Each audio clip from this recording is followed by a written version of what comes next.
Friends, నిజంగా aliens ఉన్నాయి అంటారా? మేబీ నాకు తెలిసినంత మట్టుకి ఉండకపోవచ్చు, లేదనుకుంటే దానికి తగ్గట్టుగా ప్రూఫ్స్ ఏమి లేవు కాబట్టి లేకపోవచ్చు. కానీ నిజం చెప్పాలంటే మట్టుకి ఎవరికీ తెలీదు. నెంబర్ 1, ఇంత పెద్ద యూనివర్స్లో బిలియన్స్ ఆఫ్ గ్యాలక్సీస్ ఉన్నాయి, ప్లానెట్స్ ఉన్నాయి. సైంటిస్టులు చెప్పేది ఏంటంటే ఒక లైఫ్ అనేది ఎక్కడో ఒక చోట ఖచ్చితంగా ఎగ్జిస్ట్ అవుతుంది అని చెప్తున్నారు. పాయింట్ నెంబర్ 2, ఏలియన్స్ ఉన్నట్టు డైరెక్ట్ ఎవిడెన్స్ అంటూ ఏమీ లేవు టిల్ టుడే.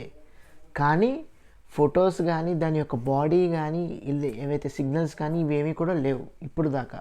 పాయింట్ నెంబర్ 3, మార్స్లో కానీ మూన్లో కానీ వాటర్ అనేది ఉంది అనేది ఒక పాసిబిలిటీ వచ్చింది, దాన్ని మనం ప్రూవ్ చేయగలిగాం.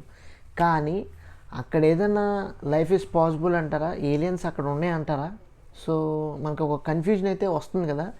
కానీ పాయింట్ నెంబర్ 4 వచ్చేసరికి ఇక్కడ మీకు క్లియర్ కట్గా అర్థమవుతుంది. UFO is not equal to alien. UFO అంటే ఈజ్ కంప్లీట్లీ డిఫరెంట్. యూఎఫ్ఓ అంటే ఏలియన్ అని కన్ఫర్మ్ అయిపోతారు, కానీ కాదు. యూఎఫ్ఓ అనేది planes, satellite signals, natural events.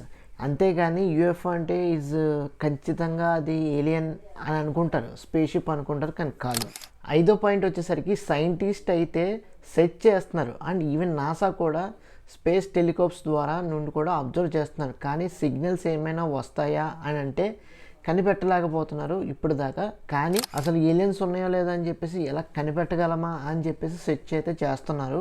So చూడాలి ఏలియన్స్ ఉన్నాయా లేదా అంటే దీనికి సింపుల్ కన్క్లూజన్ ఒకటే, ఏలియన్స్ అనేవి మేబీ ఎగ్జిస్ట్ అయ్యి ఉండొచ్చు, కానీ నో ప్రూఫ్స్ ఎట్ కాబట్టి మనం కన్ఫర్మ్ చేసుకోలేం ఏలియన్స్ ఉన్నట్టు.